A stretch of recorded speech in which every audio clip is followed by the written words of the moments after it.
बच्चों, हम विस्टार जो हमारी 12 क्लास में लगी हुई है, विस्टार सप्लीमेंट्री रीडर, तो इसका हम लेसन 2 का समरी पढ़ेंगे। हम एक एक डिटेल बताएंगे ताकि आपको क्वेश्चन आंसर याद ना करना पड़े, आपको स्टोरी से ही आप आंसर लिख लें। तो हमारा जो दूसरा लेसन है द टाइगर किंग, लेसन का नाम क्या है? द टाइगर किंग, और इसको लिखा है कल्कि ने। अब हम इसे पढ़ते हैं तो लेखन का नाम है द टाइगर किंग, यानी एक किंग है जिसका टाइगर से कोई रिलेशन है या क्यों इसका नाम पड़ा, ये हम पढ़ेंगे। क्योंकि हमारा ये 5 पार्ट में डिवाइड है, तो हम फर्स्ट पार्ट की समरी हिंदी थोड़ी सी हम कहानी टाइप में पढ़ते हैं ताकि हमको याद हो जाए। तो पहले इसमें स्टार्टिंग करता है कि ये प्रतिबंधापुरम के राजा हैं। कहाँ के राजा हैं? प्रतिबंधापुरम। और यही इसके स्टोरी के हीरो हैं। इनका एक और नाम है, इनका नाम है सर जिलानी जंग बहादुर, और इनका दूसरा नाम है हिज हाइनेस जमेदार जनरल। इनका एक और नाम है सताव्याग्रा सामरी, और एक नाम है महाराजा धीराज विश्व भुवन सम्राट।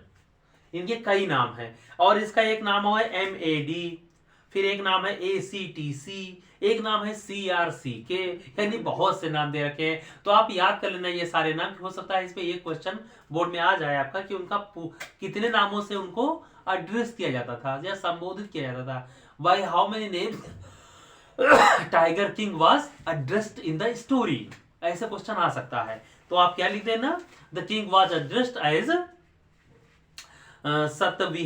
सतव्याग्रा Samhari, his highness Jamedar general, Khiledar major, Maharajadhiraja Visva Bhuvana सम्राट, सर जिलानी जंग बहादुर, MAD, ACTC, CRCK।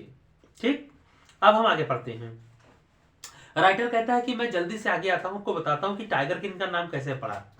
मेरा कोई इरादा नहीं है इसको कुछ बताने का, मतलब जल्दी आने का, लेकिन आप जानिए।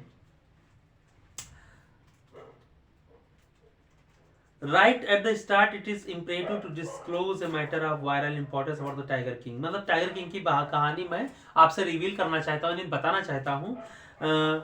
जो भी इसको पढ़ेगा तो उसके अंदर फेस टू फेस इस आदमी से मिलने की इच्छा होगी कि भाई टाइगर किंग कौन है, जरा इससे मिले। बट उसके चांस नहीं है मिलने की। क्यों? क्योंकि राजा जो है मर गए हैं, वो मृत्यु हो चुके हैं। कहानी के अंत तक हम पढ़ेंगे कि राजा जो है उनकी मौत हो जाती है। जैसे भरत ने राम से कहा था दशरथ के बारे में कि the tiger king has reached the final abode of all living creatures, कि जो राजा किंग थे वो फाइनल अबोर्ड में पहुंचे थे। इन वदर सेज the tiger king is dead, मतलब हम कहने का मतलब है ये मर गए हैं, आप इतना याद कर लीजिए। द मैनर ऑफ, हाँ, लेकिन उनके मरने का जो तरीका है बहुत ही विचित्र है, एक्स्ट्रा ऑर्डिनरी है, यानी बहुत ही विचित्र है।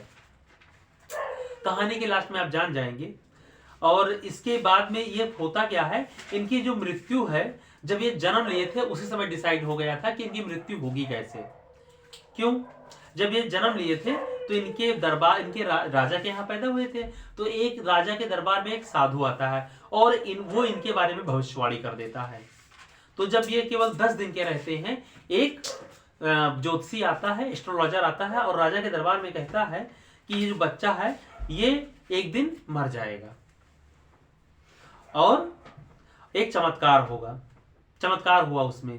अब जब इसने कहा कि राजा मर जाएगा, अरे ये बच्चा बड़ा होगा और एक दिन मर जाएगा, तो जब 10 दिन का वो बच्चा रहता है, ये टाइगर किंग उस समय ये बच्चे के रूप में जन्म लेते हैं, तो ये तुरंत बोलते हैं, केवल 10 दिन के रहते, कहते हैं इसमें क्या है, मरना तो सबको है एक दिन, इसमें कोई नया क्या है। अब सब चौंक जाते हैं कि भाई ये 10 दिन का बच्चा, वो भी इतनी बढ़िया आवाज, एकदम साफ आवाज में कहता है इसमें क्या है, मरना तो सबको है।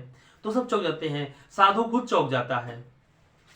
तो उससे कहते हैं वो, हाँ, और वो एकदम मतलब वो उठ के नहीं बैठता है, बस लेटे लेटे ही बोल देता है। तो राजा चौंक जाता है, वो एस्ट्रोलॉजर। तो उससे वो बातें करता है और कहता है कि कुछ नया बताओ, मरूंगा मैं तो। हाँ, अब जब राजा ऐसी बातें वो एस्ट्रोलॉजर ऐसी बात सुनता है तो अपनी एक उंगली वो नाक पे रख लेता है। फिर वो सोचता है अरे यार इतना कैसा इंटेलिजेंट हो जाता है ये, 10 दिन का बोल कैसे सकता है। फिर वो लड़का बोलता है कि बताओ मैं मरूंगा कैसे, ये बताओ तो मैं मानूं। तो वो बताते हैं कि बहुत ही इनक्रेडिबल, उनके मुंह से निकलता है इनक्रेडिबल, मतलब बहुत ही अतुलनीय बच्चा है ये 10 दिन का बच्चा है और ये इतने इंटेलिजेंट क्वेश्चन पूछ रहा है। भाई एक नॉर्मल आदमी को तो ये पता नहीं कि किस तरह से मरेगा, लेकिन ये 10 दिन का ही पूछ रहा है कि मरूंगा कैसे, ये बताओ इतना इंटेलिजेंट कैसे हो सकता है। लेकिन वो तब वो सोचते हैं और ये कहते हैं कि ये लड़का जो है बुल राशि में पैदा हुआ है। जैसे हमारे हिंदू धर्म में क्या होता है, जब बच्चा जन्म लेता है तो उसका एक राशि होता है या नक्षत्र होता है। तो ये किस नक्षत्र में पैदा हुआ है, बुल। और बुल की दुश्मनी होती है टाइगर से। तो वो नक्षत्र को ध्यान में रखकर वो भविष्यवाणी करते हैं कि चूंकि ये बुल राशि में पैदा हुआ है, जब बुल समय था तो ये जब मरेगा तो टाइगर से मरेगा। ठीक है, तो वो कहते हैं तुम्हारी मौत टाइगर से होगी। जंग जंग बहादुर, कब मरेंगे, टाइगर से। तो